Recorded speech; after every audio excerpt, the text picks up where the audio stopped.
lagi seperti biasa bersama saya Afifah Pratashari D3 TLMB Politeknik Kesehatan Kemenkes Makassar. Pada video kali ini teman-teman, saya akan membahas tentang fisiologi dari kelenjar endokrin dan hormon apa saja yang dihasilkan dari kelenjar tersebut.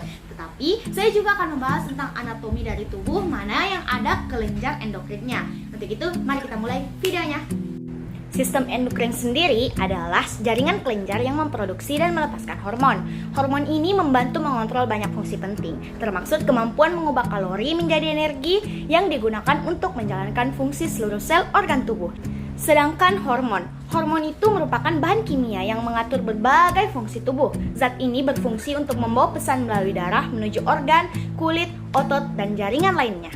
Macam-macam kelenjar endokrin sendiri dapat dilihat anatominya sebagai gambar berikut ini.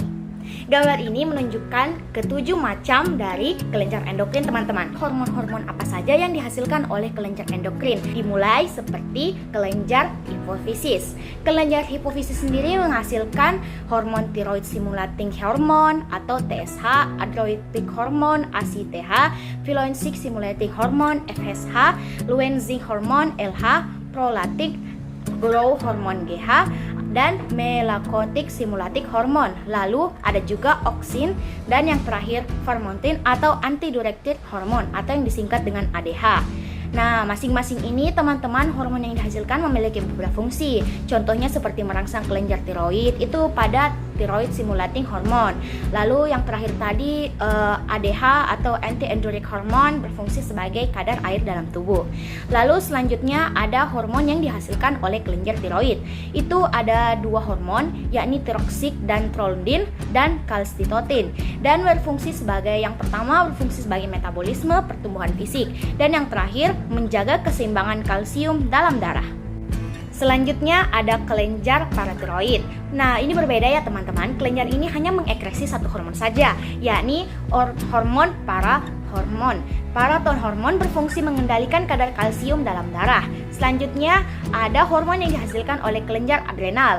Nah, hormon yang dihasilkan kelenjar adrenal sekitar 5 hormon, yakni korteks mineral, glucocorticoid, androgen, adrenalin atau efermin, non-adrenalin atau non-efermin, yang masing-masing memiliki fungsinya. Seperti jika korteks mineral berfungsi sebagai menyerap natrium dalam darah, jika non-adrenalin berfungsi sebagai yang bekerja dengan hormon kortisol dan adrenalin dalam mengatur reaksi tubuh terhadap keadaan stres. Selanjutnya ada hormon yang dihasilkan oleh kelenjar pankreas. Itu ada dua hormon, yakni hormon insulin dan hormon glukogen, yang masing-masing memiliki fungsi. Yang pertama, jika insulin memiliki fungsi mengubah gula darah atau glukosa menjadi gula otot glikogen di dalam hati sehingga kadar gula dapat menurun. Sedangkan glukogen adalah kebalikannya, mengubah glikogen menjadi glukosa sehingga kadar gula darah meningkat.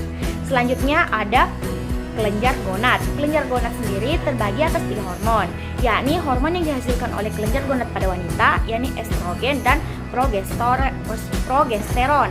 Nah, dari dua hormon ini memiliki fungsi menentukan ciri pertumbuhan kelamin sekunder perempuan dan penebalan dan perbaikan dinding uterus atau rahim. Yang pada gonad pada pria itu namanya testosteron, berfungsi sebagai menentukan pertumbuhan kelamin sekunder laki-laki dan memicu pembentukan sperma. Nah, yang selanjutnya itu ada hormon yang dihasilkan oleh timus. Ini adalah hormon kelenjar yang terakhir ya teman-teman.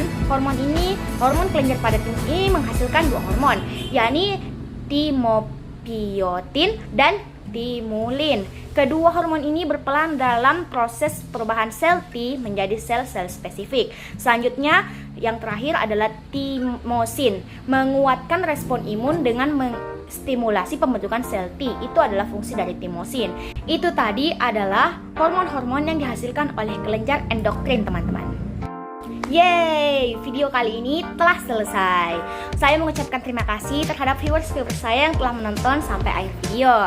Dan saya juga mohon maaf atas kesalahan pengucapan dari istilah-istilah tadi. Karena itu saya telah menambahkan subtitle agar pembaca bisa mengoreksi kata-kata saya dan bisa mencatat apa yang saya berikan di layar juga ya teman-teman. Terima kasih telah menonton video kali ini. Saya ucapkan sampai berjumpa di next video dan wassalamualaikum warahmatullahi wabarakatuh.